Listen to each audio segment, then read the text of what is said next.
Sister has ruined Prince Harry? Well, let me answer that real quick for you. The answer is yes. She's taking advantage of a very weakened man and getting him to say things that you just shouldn't be saying. He's confused. He doesn't know what to say. He thinks he's going to get in trouble if he doesn't say exactly what Meghan says. So before she met Harry, you had no doubt she was your sister? I called her my sister. My little sister, though, I said. There are axe murderers in prison. Their family comes to see them. I'm not an axe murderer. I made one dumb mistake. She wants to be Diana so bad. It's kind of freaky and kind of scary. I don't think there's any problems that can't be worked out. I've said I'm sorry about the initial problem. And make some pathetic attempt, of course with the Netflix crew, with the hidden microphones and the cameras, she's gonna try and reconcile with Dad. Do you still love your daughter? Hello everyone. The bitter public unraveling of the relationship between Meghan, the Duchess of Sussex, and her family has been a slow-moving and deeply personal tragedy played out on the world's front pages. A stark counter-narrative to the fairy tale image she so carefully cultivated. For years, the voices from her past, her estranged half-sister Samantha Markle, and her father Thomas Markle have provided a steady drumbeat of criticism, airing grievances in interviews and through the press, often dismissed by Meghan's supporters as opportunistic figures seeking to capitalize on her fame. But a new and profoundly damaging voice has now entered the fray, one that carries a unique and undeniable weight, that of her half-brother, Thomas Markle Jr. In a series of explosive and emotionally charged interviews, Markle Jr. has not merely criticized his famous sister, he has launched a comprehensive and deeply personal broadside, painting a picture of a woman who, in his telling, ruthlessly severed ties with her humble origins to construct a new palatable identity for her royal ascent, leaving a trail of broken family bonds in her wake. Please do well by subscribing to the channel. Thank you. This is not the rant of a distant relative, but the anguished testimony of a man who claims to have once been a close confidant, and his decision to finally speak out marks a significant and painful new chapter in the ongoing saga of Meghan's estranged family. Thomas Markle Jr.'s core accusation is one of calculated abandonment and breathtaking hypocrisy. He speaks not as a casual observer, but from the perspective of someone who claims he was intimately involved in her life before Prince Harry. He recounts a history of personal support, painting a picture of a once close sibling relationship where he offered advice, protection, and a familial anchor. The fracture, he asserts, began not with the pressures of fame, but with the dawn of her relationship with Harry. According to his narrative, as Meghan's star began to ascend into the highest echelons of British society, her connection to her American family, particularly those she perceived as not fitting the sleek new image she was curating, became a liability to be managed and then excised. He describes a gradual, then total, shutting out phone calls when unanswered, messages were ignored, and eventually he found himself completely cut off, relegated to the status of a stranger reading about his sister in tabloids. This personal hurt is compounded by a profound sense of moral outrage as he watches her and Harry build a global media empire on the pillars of compassion, empathy, and speaking one's truth values. He claims she utterly abandoned in her treatment of her own flesh and blood. The most potent and damaging element of his testimony revolves around their father, Thomas Markle Sr. Markle Jr. throws himself directly into the central conflict that has defined Meghan's family narrative, the estrangement from the man who walked her down the aisle. Where Meghan's supporters see a father who betrayed his daughter's trust by colluding with paparazzi and giving paid interviews, her brother sees a heartbroken, aging man unfairly maligned and cut off without recourse. He vehemently defends his father, dismissing the infamous paparazzi photo scandal as a misguided attempt by an awkward man to improve his image before a royal wedding, a foolish error but not an unforgivable crime worthy of permanent exile. He depicts Meghan's refusal to reconcile or even communicate as a cold and calculated act of punishment, a stark contrast to the forgiving and family-oriented persona she projects to the world. For Markle Jr., this is the ultimate hypocrisy. The woman who lectures on kindness and reconciliation on her Spotify podcast refuses to extend a shred of either to her own father, a man who he insists worked hard to provide for her and supported her ambitions unconditionally. Furthermore, Markle Jr.'s critique extends beyond personal hurt into the realm of identity and authenticity, directly challenging the foundation of Meghan's public brand. He questions the narrative of the self-made woman, subtly reminding the world of the financial support she received from her father for her education and early career. He casts a skeptical eye on her rapid evolution from a somewhat obscure actress to a global humanitarian icon, implying that this new persona is a carefully manufactured performance designed for maximum sympathy and commercial appeal. In his telling, the real Meghan is not the vulnerable victim of a ruthless press or a cold monarchy, but an ambitious, calculating individual who understood that to ascend into the British aristocracy, she needed to shed the complexities of her past, including the family members who represented it. Her advocacy for those who are marginalized or forgotten is, in his view, the bitterest irony, given that she has allegedly marginalized and forgotten her own family. The impact of this familial testimony is seismic because it cannot be as easily dismissed as that of other critics. While commentators like Bill Maher or Candace Owens can be written off as partisan provocateurs, and even Samantha Markle's criticisms can be contextualized within a history of sibling rivalry and her own physical distance from Meghan's upbringing, Thomas Markle Jr.'s words land differently. He presents himself as a first-hand witness, a central character in the before chapter of her life. His decision to speak out provides a powerful, if one-sided, corroboration of the stories told by Thomas Markle Sr., lending them a new credibility and emotional force. For the public, it forces an uncomfortable re-evaluation. Is Meghan a genuine victim of a toxic family and a relentless press, or is she, as her brother alleges, a central architect of her own familial estrangement, a woman who traded her past for a crown and now refuses to acknowledge the wreckage left behind? For her detractors, Markle Jr. is a hero finally speaking truth to power. For her supporters, he is just another relative looking to monetize his connection to her fame, exploiting private pain for public attention. In the end, the tragedy of Thomas Markle Jr.'s decision to finally speak out lies in its utter finality. It is not a plea for reconciliation but an act of total severance, a nuclear option chosen from a place of deep hurt and simmering resentment. It ensures that the chasm within the Markle family, already vast, may now be permanently unbridgeable. His interviews do not simply add another critic to the chorus. They fundamentally challenge the morality tale Meghan has built around herself. Whether his account is taken as gospel truth or viewed as a bitter and biased perspective, it irrevocably muddies the waters. It introduces a persistent, complicating counter-narrative that asserts the woman the world knows as a duchess of compassion and progressive values is, to at least one man who claims to have known her best, a sister who chose a throne over her own family. This is a story no longer about royalty or media deals, but about the universal painful themes of betrayal, memory, and the unbreakable, often painful bonds of blood. Been blasted online. Oh my God, I've gone all northern. Blasted. After appearing to mock her in a series of YouTube video rants. A warning, what you're about to watch may stick with you forever. Oh God.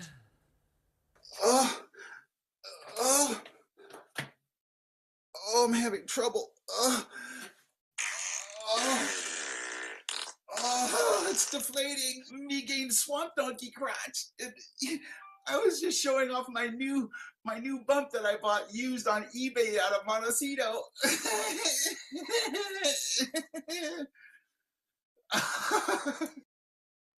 The deeply fractured and very public estrangement between Meghan, the Duchess of Sussex, and her paternal family has long been a source of tabloid fodder and psychological subtext for her meteoric rise and subsequent rebranding. Yet the nature of the criticism has often taken the form of interviews, written statements, or carefully considered legal challenges. Now, a new and arguably more visceral front has been opened by her half-brother, Thomas Markle Jr., who has taken to the raw, unfiltered medium of social media video to deliver a series of explosive ranting monologues that bypass traditional media gatekeepers entirely. In these direct-to-camera tirades, Markle Jr. doesn't just criticize his famous sister, he performs his contempt, mocking her demeanor, questioning her authenticity, and expressing sheer disbelief at her public persona, famously claiming a particular interview left him having to pick my jaw up off the floor. These videos represent a significant escalation, moving from familial grievance to a form of digital public shaming, leveraging the intimate and viral nature of social platforms to launch a personal attack that is as calculated in its medium as it is raw in its emotion, further cementing the Markle family rift as one of the most bitter and unresolvable in modern public life. The power of Thomas Markle Jr.'s critique lies not in nuanced argument, but in its visceral, emotional delivery. The video format is crucial. Viewers don't just read his words, they witness his affect, the tone of incredulity, the sarcastic laughter, the shaking head of disbelief. This performance is central to his message. When he claims he had to pick his jaw up off the floor, he is physically acting out his own shock, inviting the audience to join him in his bewilderment at the disparity between the sister he claims to have known and the global icon he sees on screen. This isn't a carefully worded press release, it's a gut reaction, packaged for maximum relatability and shareability. He mocks what he perceives as her affected accent, her solemn delivery, and her seemingly curated vulnerability, reducing her profound public statements on mental health and personal struggle to mere theatrics. In doing so, he attempts to strip away the layers of royal polish and media training to reveal, in his narrative, a calculating actress playing a part, a performance so audacious and divorced from his understanding of her true self that it literally floored him. At the heart of his rant videos is a relentless attack on what he sees as the core hypocrisy of Meghan's brand, the championing of family and compassion children while being estranged from her own. He returns incessantly to the figure of their father, Thomas Markle Sr., painting a picture of a heartbroken old man abandoned by a daughter too consumed by her new life and status to offer forgiveness for his mistakes. Markle Jr. uses these videos to act as his father's defender, framing Meghan's silence not as a necessary boundary for self-preservation, but as a cold, heartless punishment. He contrasts her global advocacy for the marginalized and vulnerable with her treatment of her own family, presenting the dichotomy as proof of her inauthenticity. The videos serve as a constant nagging reminder that the world's most famous advocate for speaking one's truth and leading with love is in his telling, refusing to speak to or show love to the man who raised her. This for him is the ultimate jaw-dropping contradiction, and he hammers it home with the repetitive force of a social media algorithm, ensuring the message reaches not just traditional news consumers, but a younger digitally native audience that thrives on this type of direct, confrontational content. Furthermore, Markle Jr.'s choice of platform is a deliberate strategy to circumvent the narrative control wielded by Meghan, Harry, and their powerful PR machine. Major television networks and newspapers, even those critical of the couple, must operate within certain bounds of decorum and fact-checking. Social media, particularly through a personal account, has no such gates. It allows him to speak freely, instantly, and emotionally, creating content that is perfectly tailored for clipping, memeing, and going viral within anti-Meghan echo chambers. He isn't trying to convince the mainstream media or Meghan's supporters. He is rallying the base that already views her with suspicion, providing them with fresh, shareable ammunition. Each video rant is a direct injection of his perspective into the cultural bloodstream, unfiltered and designed to provoke a strong reaction. He understands that in the modern attention economy, a furious, jaw-dropped rant in a grainy video can often gain more traction and feel more authentic to certain segments of the public than a polished statement from a palace press office. The impact of these videos is multifaceted. For Meghan's detractors, Markle Jr. is a folk hero, the one man brave enough to say the quiet part out loud, to call out the emperor's new clothes in the most public and humiliating way possible. His rants are celebrated as truth bombs, the raw, unvarnished perspective of a regular guy cut off by his famous sister. For Meghan and her team, however, they represent a nightmare scenario, a relentless, low-cost guerrilla media campaign from a source that cannot be entirely dismissed as a stranger or a troll. It is familial criticism amplified by the megaphone of the internet, adding a layer of personal pain and embarrassment to the already intense public scrutiny she faces. For neutral observers, the videos are a deeply uncomfortable spectacle, a tragic example of a family's private breakdown being weaponized for public consumption. They raise complex questions about the ethics of airing such grievances online, the right to privacy even for public figures, and the psychological toll of such a relentless personal attack from within one's own family. In the final analysis, Thomas Markle Jr.'s rant videos are more than just the angry outbursts of an estranged relative. They are a potent symbol of a new era of celebrity criticism. They represent the democratization of dissent, where a smartphone and a social media account can be as powerful as a newspaper column in shaping a narrative. His performance of disbelief, "I had to pick my jaw up off the floor," is a brilliantly effective soundbite that encapsulates the entire argument of Meghan's critics, that her life in the spotlight is an astonishing audacity, a performance so convincing that it baffles those who knew her before. Whether seen as justified criticism or cruel harassment, these videos ensure that the shadow of Meghan Markle's past, and the family she left behind, will continue to loom over her meticulously crafted present, a ghost in the machine of her global brand, forever ranting just a click away.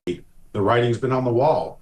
And exactly what Lady C said, the way Netflix and corporations and networks structure your payments. So, you know, if they want to sit here and boast about a $100 million deal from Netflix for like the last 2 years, that's all we've heard. $100 million, $100 million. It doesn't work that way. You produce, you get this much. You produce, you get this much. You produce, and then when you don't produce, you don't get nothing. So it just all goes.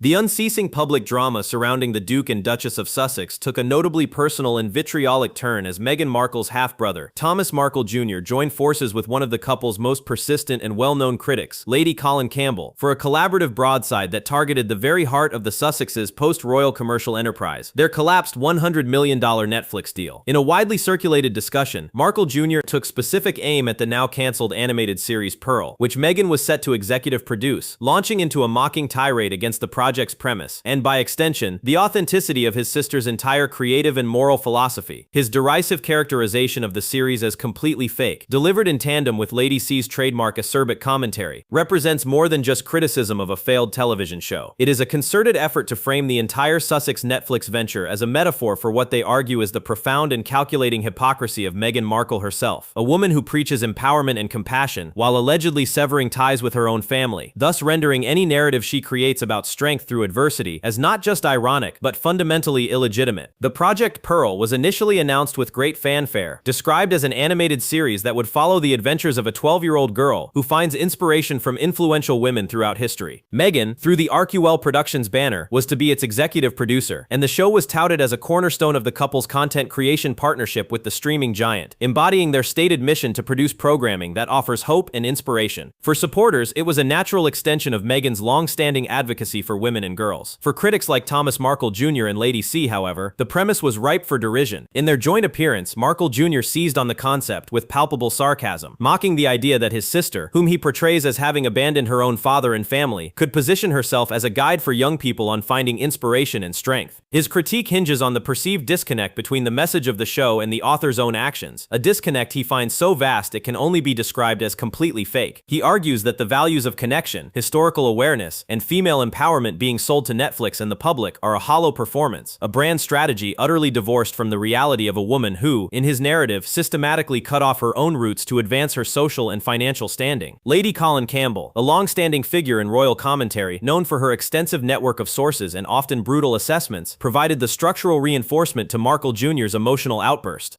She framed the cancellation of Pearl not as a routine business decision in a cost-cutting industry, but as a market-driven verdict on the Sussex brand itself. She elaborated on the theme of inauthenticity, suggesting that industry executives had finally seen through the carefully constructed facade to recognize a fundamental lack of substance and a declining marketability rooted in public fatigue with the couple's victim narrative. Together, their collaboration created a powerful synergy, the raw personal testimony of a scorned family member combined with the sharp, seemingly insider analysis of a veteran royal watcher. This fusion gave their critique a potent credibility within certain circles, transforming a discussion about a cancelled cartoon into a broader inquest into Meghan's character. The failure of Pearl became, in their narrative, a symbolic failure of Meghan's entire premise, that one can lecture the world on integrity and connection while being disconnected from one's own past. The attack also serves to highlight the immense vulnerability of the Sussexes' current position. Their power and income are no longer derived from the stable, centuries-old institution of the monarchy, but from the fickle and brutally competitive commercial entertainment industry. A royal can withstand